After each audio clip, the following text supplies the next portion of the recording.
The Story of Writer's Block, Chapter 2, by Roses.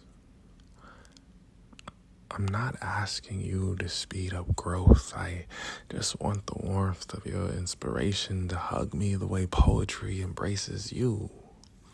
I must admit, I'm a little jealous the way poetry has you wrapped around her finger. If you were as happy with me, wouldn't you want to show me off like you're performing a piece? Wouldn't you have at least finished one poem?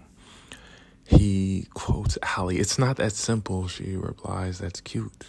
You're going to write that in your little notebook. He tries to explain to her how poetry is therapy, a deep form of self-reflection where you notice the mistakes and turn them into lessons, so you're no longer fearful of falling into the arms of failure. But with you,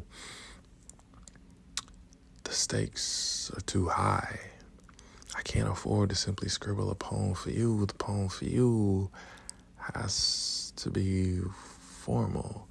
Times New Roman cursive carved on the back of the 10 Commandments. The poem for you starts with perfection, and nothing on earth has ever reached that plateau. That's why I'm scared to reach for the finish line of your poem, because I must reach within the depths of myself, saving my shadows and trying to catch the tears of my soul from the mirror and say it's going to be okay, but regret keeps choking me, so I stay stuck instead of turning the page with you. But you are the woman of my dreams, and I'm an insomniac thinker. I rarely ever get good sleep. Consequently, we rarely meet, so I stay stuck trying to write what I can't see, blinded by the past. Presently in this conversation, dreading the future I have yet learned to control.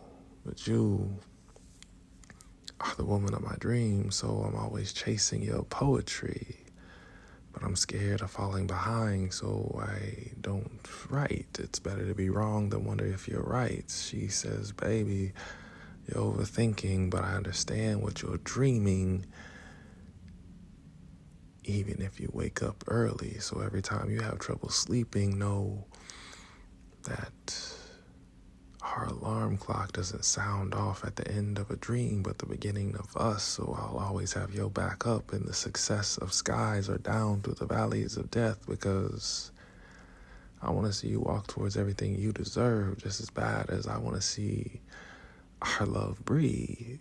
I want you just as bad as you bleed me, she says with 2 tears that reflected the scarlet in her heart. And when I heard this, I told myself me versus me will no longer be a losing battle, because myself has always been more reserved but willing to venture off on the chance that when I face the darkness of me, I can turn the shadows into highlights of our love, depth, and healing come from writing the black ink tears of pain. And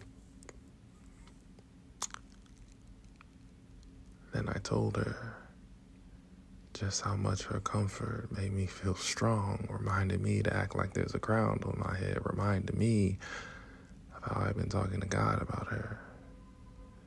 P.S.